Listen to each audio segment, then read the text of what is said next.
Work or die. In the first case you are useful. In the second you are entertaining.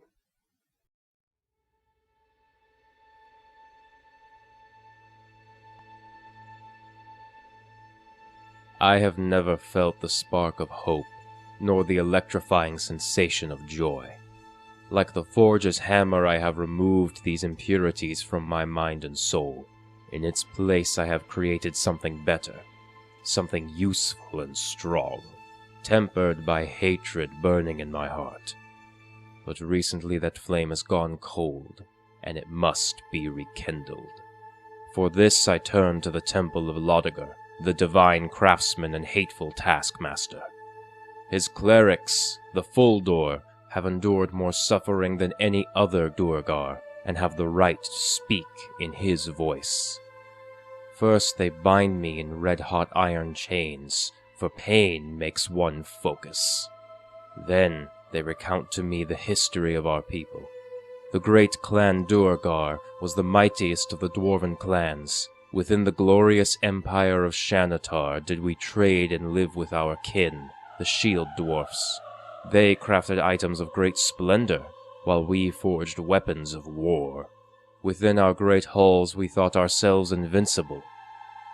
Then, from tunnels deeper than any we had dug, they came.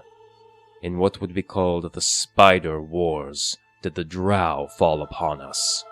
Elves of ashen-white hair and grey skin. They descended upon the dwarven realms with great numbers and terrible magics. City after city fell to their blades. But Clan Duergar endured. At heavy cost to ourselves did we meet the Dark Elves in battle, weathering their storm and eventually driving them back and saving those few clans that remained. The other dwarfs, frivolous layabouts that they were, offered little in assisting us. If they had followed the word of Duergar and crafted items of usefulness instead of beauty, then perhaps our clans would not be so devastated. My ancestors demanded the seat of the High King. From there we would rebuild the realm of Shanatar the way it was meant to be, the proper dwarven way. The other clans, petty fools that they are, failed to see the wisdom of the word of Duergar. We were denied and denounced as opportunists, vultures feasting on the death of other dwarfs. But the worst had yet to come.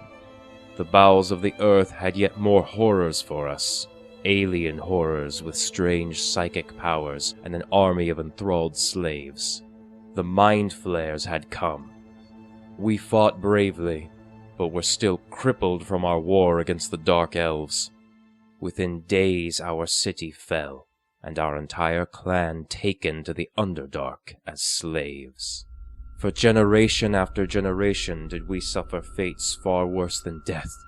We were put through grueling labor, building their tunnels and endlessly expanding their horrific nests, macabre experiments, live surgeries, and horrific breeding programs. Our minds were their playthings, their psionic powers melting our minds like fire melts iron. At first we thought that the other dwarven clans would find us, bring the wrath of Shanatar upon these monsters.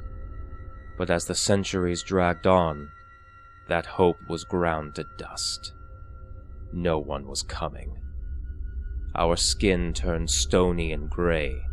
Our bodies atrophied, losing their girth, but kept their strength as the mind flayers began to turn us into their ideal slaves. But our minds did not so easily give in. With the blessings of Duergar did our minds grow resistant to the psychic touch of the mind flayers. It took thousands of years, but our wills were slowly forging themselves. The impurities of joy and hope that we desperately cling to were melted away, and in their place, cold malice and sheer iron will. When the Illithids finally took notice, it was too late. No longer bound by their psychic touch, we rebelled and massacred them. We were free now, but we did not return to the surface. Though untold centuries had passed, we never forgot, and we never forgave. We had been abandoned, left to rot and suffer by those we called kin. There were no longer feelings of brotherhood with the shield dwarfs. There was only cold resentment and a burning hatred. Hatred for those that abandoned us to our fate, for the monsters that made us their slaves, and for ourselves, for allowing hope and joy to cloud our judgments and weaken our wills. So we remained in the Underdark, forging for ourselves an unconquerable realm of strength and industry. Mind flare nests, deep gnome settlements, and even great drow cities fell to our relentless and unconquerable wills. Still we crafted, still we forged, but no longer did we make things of splendor, wasting our time on useless trinkets of gold and gemstone. The items we forge are meant only for a purpose, and a thing without purpose is fit only to be discarded, regardless of what or who they are. My mind is still raw. It must be forged. I endured brandings, floggings, tests of endurance that push my mind and body to the breaking point.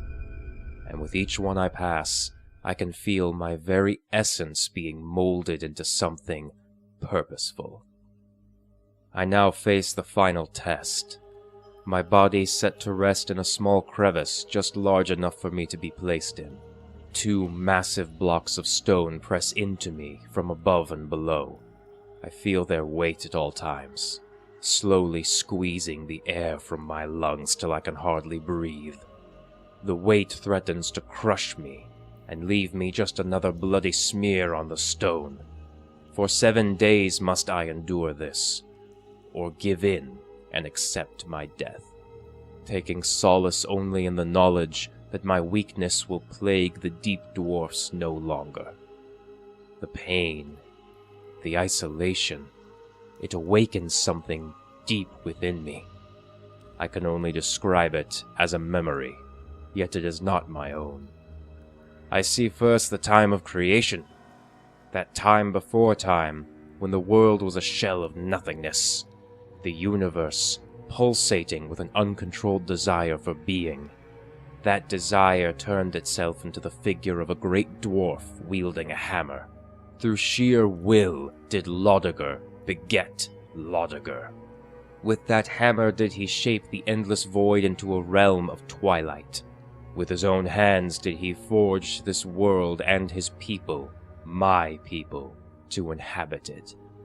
His breath instilled in us the desire to work, and his hands gifted us with tools.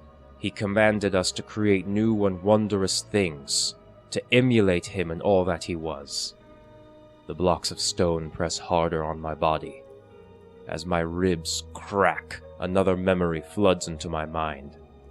I see a Duergar, not unlike any other, a lone craftsman struggling mightily over his forge. Yet he creates no weapons or armor. He is attempting to forge life itself. Again and again he forges new things, horrific spindly things that walk and run and shriek their pathetic needs. The lone craftsman casts them out of his forge and onto the surface, calling themselves orcs, giants, goblins, kobolds, elves, and humans. All of them flawed, failures in an attempt at creation, but the lone craftsman's ambitions would eventually bear fruit. He created a dwarf, taller and more beautiful than the deep dwarves, with skin of copper, hair of gold, and gleaming gems for eyes. No sooner than is this craft complete, than Lodagar himself stumbles upon the lone craftsman's forge. He spies the copper-skinned dwarf, and his rage is so great that it makes the very earth tremble. I can feel it in my broken bones, as if I were standing right there.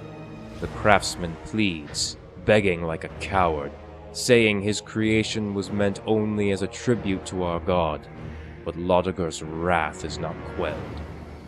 The temple my body is in is silent, but I can hear the cries of an angry god so clearly that my ears ring. Insolent fool! You think you can improve upon my work by creating a life greater than your own? You do this for your own glory. The last thing I see is Duergar punishing the lone craftsman, striking him with madness, robbing him of the skill and patience needed to craft anything. And the creations of this arrogant craftsman spread over the world, filling it with songs, sunlight, music, green things, and other pointless frivolry. My vision goes dark, and I can hear the stones being moved off my body. I've passed the test, but the weight remains. A true Duergar must endure the weight of their works forever, continually crafting, until Duergar sees us worthy enough to return, cleanse the lands of the flawed creations of the lone craftsman, turning the world once more into a quiet place of eternal twilight, where the Duergar can smith eternally in peace. Now, my mind has been properly forged, and I return now to the endless labor.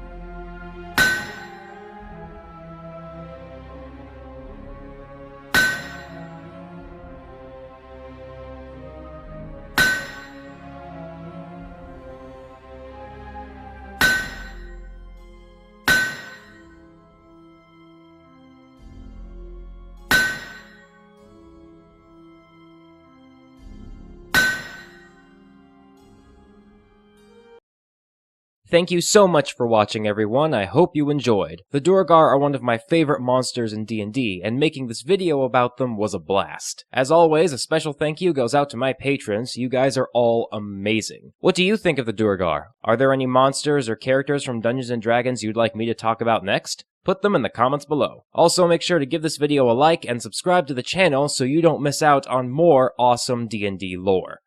And as always, I'll see you in the next one. Cheers!